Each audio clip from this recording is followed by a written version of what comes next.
வன்முறையாளராக பார்த்தாங்களே, இன்னைக்கு உங்களை அரசியலாக ஏற்றுக்கிட்டாங்கன்னு கேட்குறேன். அரசியல்வாதியை ஏற்றுக்கிட்டாங்க. அன்னைக்கு வன்முறையாளராக பார்த்தவர்கள் இன்று ஒரு அரசியல்வாதியாக ஏற்றுக்கொள்கிறார்கள், சமமாக பாவிக்கிறார்கள். இப்போ விசிகாவோட லட்சியம் அப்படின்னா நீங்கள் என்ன சொல்லுவீங்க? நீங்கள் விசிகாவுடைய லட்சியம் என்பது ஆட்சி அதிகாரத்தை கைப்பற்றுவது தான். அண்ணன் அவர்களை முதல்வராக்குவது எங்களுடைய லட்சியம். அதற்கான அரசியல் வேலையை, கட்டமைப்பை தமிழ்நாடு முழுவதும் விடுதலை சிறுத்தைகள் முன்னெடுத்து செல்கிறார்கள். அந்த வகையில் நாங்களும் அந்த வேலையை செய்வோம். அண்ணன் அவர்களை முதல்வர் என்ற அரியணையில் அமர்த்துவோம். நீங்கள் அந்த 90, 95, 2000 காலகட்டங்களில் அமைச்ச விசிக கட்டமைப்பு 2026 வரைக்கும் அப்படியே இருக்குன்னு நினைக்கிறீங்களா?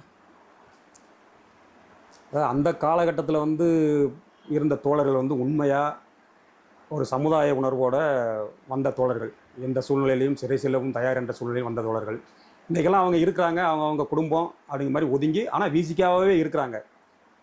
ஆனால் இன்றைக்கி உள்ள பொறுப்பாளர்களிடம் அந்த ஒரு இது இல்லை.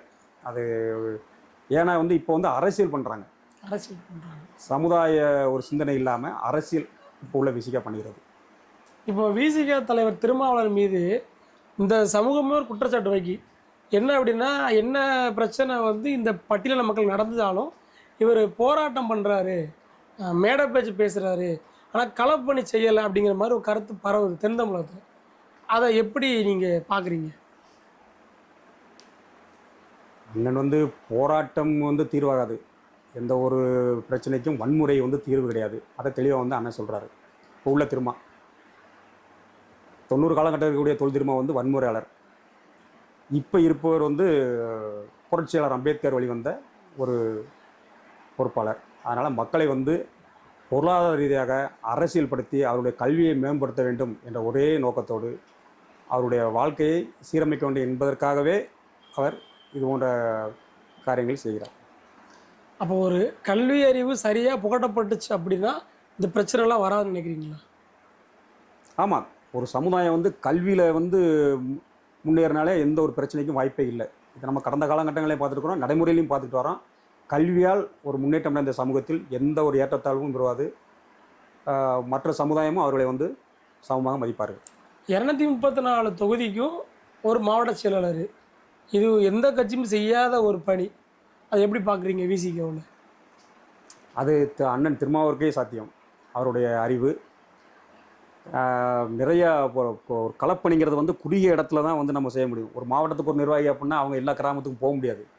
இப்போ வாசு சட்டமன்ற தொகுதினா 10 ஊர் இருக்கும். 10 ஊரையும் ஒரு பொறுப்பாளர்னா 10 ஊருக்கும் உள்ள பிரச்சனைகளையும் சமமாக எல்லாம் எப்போ வேணாலும் போகலாம், பார்க்கலாங்கிறதுக்காக வேண்டி அவர் இந்த மாதிரி பண்ணிருக்காரு. இது ஒரு இந்தியாவுக்கே ஒரு முன் உதாரணம். இப்போ தேர்தலில் சீட்டு கொடுக்கப்பட்ட காலகட்டங்களில் தலைவர் திருமா ஒரு வாக்கியத்தை பதிவு பண்ணியிருந்தாங்க. என்ன அப்படின்னா, நான் ஆசைப்பட்டு ஒரு தேன் கூட கட்டினேன், அந்த தேன் ஈக்கள் தேனை கொண்டு மக்களை கொடுக்கும்னு நினச்சேன், ஆனால் தேனீக்கள் தேனை குடிச்சிருச்சு அப்படின்னு ஒரு மனம் வந்து பதிவு போட்டிருந்தா முகநூலில் பார்த்தேன். அந்த பதிவை எப்படி பார்க்குறீங்க? அண்ணன் ரொம்ப மனம் உடைந்து சொன்ன வார்த்தை அது. அதை எப்படி பார்க்குறதுன்னா அது உண்மைதான். ஏன்னா இப்போ உள்ள பொறுப்புக்கு வரக்கூடியவங்க, பதவியில் இருக்கக்கூடியவங்க சுயநலவாதிகளாக தான் இருக்கிறாங்க. அது அண்ணனுக்கே ரொம்ப வருத்தமாக இருக்குது.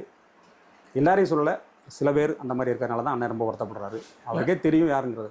நெல்லுக்கு பாயிற தண்ணி புல்லுக்கும் பாயத்தானே செய்யும் அப்படிங்கிறதுனால இதெல்லாம் கடந்து இன்றைக்கி ஒரு தமிழகத்தில் அசைக்க முடியாத ஒரு தலைவர் அப்படி கருத்தை ஏற்றுக்கிறீங்களா? கட்டாயமாக தமிழக அரசியலில் ஒரு அசைக்க முடியாத சக்தி. இந்த காலகட்டத்தில் நாளை மறுநாள் முதல்வர் ஸ்டாலின் அவர்கள் முதல்வராக பதவியேற்கிறார் என்றால் அதற்கு அண்ணன் திருமாவர்கள் தான் காரணம். இப்போ தொகுதியில் சட்டமன்ற தேர்தல் நேரடியாக போட்டியிடுறேன் அப்படின்னு சொல்லிட்டு, இல்லை எனக்கு எம்பி பதவி முடிகிறதுக்கு அப்புறம் தான் போட்டியிடுறேன் அப்படின்னு ஒரு இருவேறு முடிவுகளில் தலைவர் திருமாவர்கள் எடுத்தார்கள். அந்த முடிவை நீங்கள் எப்படி பார்க்குறீங்க? ஒரு தொண்டராக ஏதாவது மாற்றுக் கட்சியோட அழுத்தத்தின் காரணமாக தான் அவர் வாபஸ் வாங்கினாரா, இல்லை சட்டமன்றம் வேண்டாம்னு சொல்லி வாபஸ் வாங்கினாரா? அதாவது அண்ணனை யாரும் இயக்க முடியாது. இயக்கம் ஆரம்பித்த காலத்திலிருந்து இப்போது வரை அவரை யாரும் இயக்க முடியாது. அவராகவே தன்னிச்சையாக முடிவெடுப்பார். அந்த வகையில் அவர் காட்டுமன்னார் கோயிலில் வேட்பாளராக வைத்து விட்டு ஏன் பின்வாங்கினார் என்று சொன்னால் சிலருக்கு வாய்ப்பு கொடுக்க வேண்டும் என்கிற ஒரே காரணத்திற்காகத்தான். சிறப்பு. எம்பி ஆகி தேசிய அரசியல் திருமாவளவனுக்கும் சட்டமன்ற உறுப்பினர் திருமாவளவன், நீங்கள் எந்த திருமாவளவன் ஆசைப்படுறீங்க? மாநிலத்துக்கு உள்ளேயா மாநிலத்துக்கு வெளியவா? தேசிய அரசியலை பொறுத்த மட்டில் பாராளுமன்றத்தில் அண்ணன் என்னதான் குரல் கொடுத்தாலும் அது செவிடர்கள் காதில் ஊதிய சங்கு போல தான் ஒலிக்கிறது. அதனால் அண்ணன் அதை கொஞ்சம் தள்ளி வைத்துவிட்டு தமிழகத்தில் தமிழக மக்களுக்காக இன்னும் விடுதலை சிறுத்தைகளை மேலும் வளர வேண்டும் என்றால் அண்ணன் தமிழக அரசியலில் அவர் முழு கவனம் செலுத்த வேண்டும். இப்போ ஒட்டுமொத்தமாக விசிகாவுக்கு வந்து 8 சீட்டு தான் திமுக கொடுத்துருக்கு அப்படின்னு பல விசிகா தொண்டர்கள் வந்து தங்களுடைய எதிர்ப்புகளை முகநூல்லையும் வாட்ஸ்அப்லேயும் காட்டினாங்க. திமுகவை வந்து கூட்டணி கம்மியாக தான் கொடுக்கு அப்படின்ட்டு. அந்த குறைவாக தான் கொடுக்கு அப்படிங்கிறத எப்படி பார்க்குறீங்க? அண்ணனுக்கே அது வேதனையாகத்தான் இருந்தது. இருந்தாலும் கூட்டணி மதவாத சக்திகள் வந்து தமிழகத்தில் நுழைந்துவிடக்கூடாது என்கிற ஒரே காரணத்திற்காகத்தான் அண்ணன் எந்த ஒரு நிபந்தனை இல்லாமல் அவர்கள் கொடுத்த சீட்டை வாங்கி போட்டியிடுகிறார். 8 தொகுதியிலும் வெற்றி பெறும். உங்களுக்கு வந்து விசிகாக எப்பவுமே கொள்கை மட்டும்தான் முக்கியம், தொகுதி எண்ணிக்கை கிடையாது அப்படிங்கிறதுல எந்த கொள்கையால் ஈர்க்கப்பட்டிருக்கீங்க? அண்ணனுடைய ஒரு சமரசமற்ற ஒரு கொள்கை. எவ்வளோ ஒரு அழுத்தம் கொடுத்தாலும் சரி அவர் வந்து சமரசம் ஆக மாட்டார். அந்த இது வந்து ஆரம்ப காலத்திலேருந்து இப்போது வரைக்கும் அண்ணனுடைய இருக்குது. சீட்டுக்காகவோ மற்ற எதற்காகவோ அவர் வந்து பேரம் படிய மாட்டார். அந்த வகையில் அவருடைய கொள்கை பிடித்துள்ளது. திருமணத்திற்கு முன்பு இருந்த இசைக்கராஜாவிற்கும் திருமணத்திற்கு பின்பு இருக்கிற இசைக்கராஜா ரெண்டுமே விசிகாவில் தான். எப்படி பார்க்குறீங்க? சமுதாய பார்வையில் திருமணத்திற்கு முன்பு விசிகாவில் இருந்த இசைக்கராஜா வன்முறையாளர். சமுதாய பார்வையில் வன்முறையாளர்.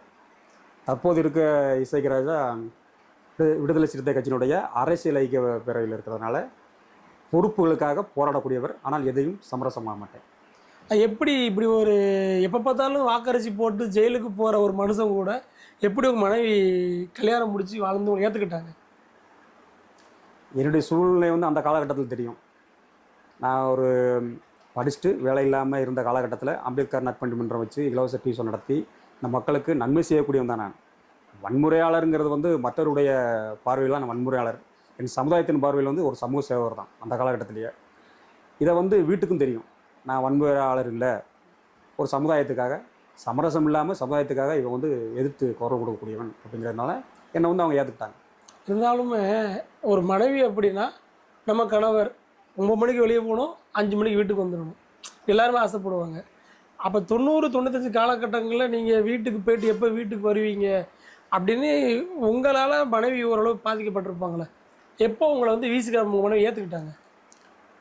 அதாவது நாங்கள் வந்து எங்கள் அப்பா அம்மா தங்கச்சியோட தான் வந்து இருந்தோம். அதனால் வந்து என் மனைவிக்கு ஒரு இருந்தது, ஒரு என்ன வெளியே போகிறாரு, இப்போ இவ்வளோ ஒரு வன்முறையாளர் இப்படி இந்த மாதிரி சூழ்நிலாம் தெரியும். ஆனால் என்னுடைய தங்கச்சிகள் வந்து என் அம்மா எல்லாருமே என்னை பற்றி எடுத்து சொல்லி அவன் எந்த பிரச்சனைக்கும் போக மாட்டாமா, அவன் வந்துட்டு சமுதாயத்துக்காக வேண்டி உழைப்பான் அப்படி மாதிரி எடுத்து சொல்லி என்னுடைய மனைவியே அவங்க வந்து கன்வின்ஸ் பண்ணி வந்து என் மனைவியை வந்து ஏற்றுக்கிட்ட வச்சுட்டாங்க. சரி, வெளியே போனால் அவர் சமுதாயத்துக்காக தான் போவார், எந்த பிரச்சனையும் பண்ண மாட்டார் அப்படிங்கிற மாதிரி ஏற்றுக்கிட்டு தான் இப்போ வரைக்கும் நான் இருக்கிறேன். உங்கள் தலைமுறையில் உங்கள் பையன் முதல் வழக்கறிஞராக படிக்கிறாரு. ஆமாம். எதற்காக வழக்கறிஞர் படிப்பு பையனுக்கு தேர்வு பண்ணீங்க? இதை நான் படிக்கணும்னு ஆசைப்பட்டேன். ஏன்னா இந்த சமூகத்தில் வந்து ஒரு கேள்வி கேட்கக்கூடிய நிலையில் இருக்கக்கூடிய ஒரு படிப்பு வந்து வழக்கறிஞர் படிப்பு. சாதாரண படிப்பு இல்லை, அதனுடைய பவர் வந்து கூடுனது. இந்த படிப்பினுடைய பவர் வந்து கூடின படிப்பு. எப்படின்னா எந்த காலகட்டத்திலையும் அந்த வழக்கறிஞர்களுடைய பவர் வந்து மாறாது. இப்போ தலைவர் திருமணம் முடியாமல் இந்த மக்களுக்காகவே மொத்த வாழ்க்கை அர்ப்பணிச்சிட்டாரு. அவருக்கு பின்னால் அந்த இயக்கத்தை கட்டமைக்கிற ஒரு நெருக்கடி ஏற்படும் நினைக்கிறீங்களா? அண்ணனுக்கு அப்புறமாக விசிகா முன்னோக்கி செல்றதற்கு நெருக்கடியை விசிகா சந்திக்கும் அப்படின்னு பரவலாக பேசப்படுதுண்ணா. அது எப்படி பார்க்குறீங்க? அந்த மாதிரியான நிலையில் வந்து அண்ணன் விட்டு செல்ல மாட்டார் விசிகாவை. அவருடைய கட்டமைப்பு சரியாக இருக்கும், எந்த சூழ்நிலையிலும் மாறாது. இப்போ சமீப காலமாக நம்ம விசிகா உள்ளவே தலைவரை வந்து புரிந்து கொள்ளாத ஒரு சூழல் ஏற்படுது. இதனால் தலைவர் ரொம்ப மனமுருகி பதிகள்லாம் போடுதாரு. ஏன் இந்த முரண்பாடு சமீப காலமாக மேலோங்கி உள்ளது? அதாவது சமீப காலமாக வந்த விசிகாவில் வந்த ஆட்கள் தான் இந்த மாதிரியான ஒரு முரண்பாடான நிலையில் வந்து இருக்கிறார்கள். ஆரம்ப காலகட்டத்திலிருந்து இருக்கக்கூடிய விசிகா நிர்வாகிகள், பொறுப்பாளர்கள், உறுப்பினர் யாருமே வந்து அண்ணனை எதிர்த்து பேசவில்லை, அவருடைய கொள்கையை விமர்சிக்கவில்லை. அரசியல் செய்ய வந்தவர்கள், பிழைப்புவாதிகள் இது போன்ற குற்றச்சாட்டுகளை வைக்கிறார்கள். இப்போ நீங்கள் கூட ஒரு பதிவு 3ல் போட்டிருந்தீங்க. தொடர்ச்சியாக குறிப்பிட்ட நபர்களுக்கு சீட்டு கொடுக்கறதுனால ஒரு கோஷ்டி பூசல் உருவாகும். அதனால் உழைக்கிறவங்களுக்கு சீட்டு கொடுக்கணும் அப்படின்னு நீங்கள் ஏற்றுக்கிட்டீங்க தொண்டரா. இந்த கட்டமைப்பை எப்படி இந்த விசிகா உருவாக்கணும்? அதுக்கு என்ன தலைவர் செய்யணும் எதிர்பார்க்குறீங்க ஒரு தொண்டனா? இல்லை இப்போ அண்ணனுடைய இப்போ தேர்வு செய்த வேட்பாளர் சக்திவேல் எல்லாம் ஆரம்ப காலத்திலே அவருக்கு பொறுப்பு கொடுத்துருக்க வேண்டும். ஆனால் ஆரம்ப கட்டத்திலிருந்தே அண்ணன் எல்லாளன் போன்றவர்கள்லாம் ஆரம்ப காலகட்டத்திலிருந்தே விசிகாக வேண்டி உண்மையாக உழைத்தவர்கள். தற்போது அண்ணன் சக்திவேல் அவர்களுக்கு, ஆட்லரசு அவர்களுக்கு பொறுப்பு விசிகாவினுடைய எம்எல்ஏ பதவியை கொடுத்தது போல் கொடுத்திருக்கிறார். அதை நாங்கள் வரவேற்கிறோம். தென் தமிழகத்தில் இன்றைக்கும் வடுகப்பட்டி, ராயகிரி, கூடலூர், மயிலக்குறிச்சி இப்படி ஊரில் இசைக்கு அப்படின்னா இன்றைக்கும் அந்த பேர் வந்து அழியாமல் இருக்குது. அந்த அளவுக்கு என்ன வேலை பார்த்தீங்க நீங்கள்? ஆரம்ப காலகட்டத்தில் வந்து ஒவ்வொரு ஊருக்காக போய் அந்த இளைஞர்களை திரட்டி, நமக்கான ஒரு தலைவர் இருக்கிறாரு, தலைவர் வாரார வரலையோ உங்களுக்கு பிரச்சனைன்னா நான் வருவேன், எந்த சூழ்நிலையிலையும் எப்போவுமே என்னை கூப்பிடலாம், இந்த மக்களுக்கு ஒரு பிரச்சனை அப்படின்னா இசைக்கு ராஜா சிவகிரிலேருந்து 10 பேரோட வந்து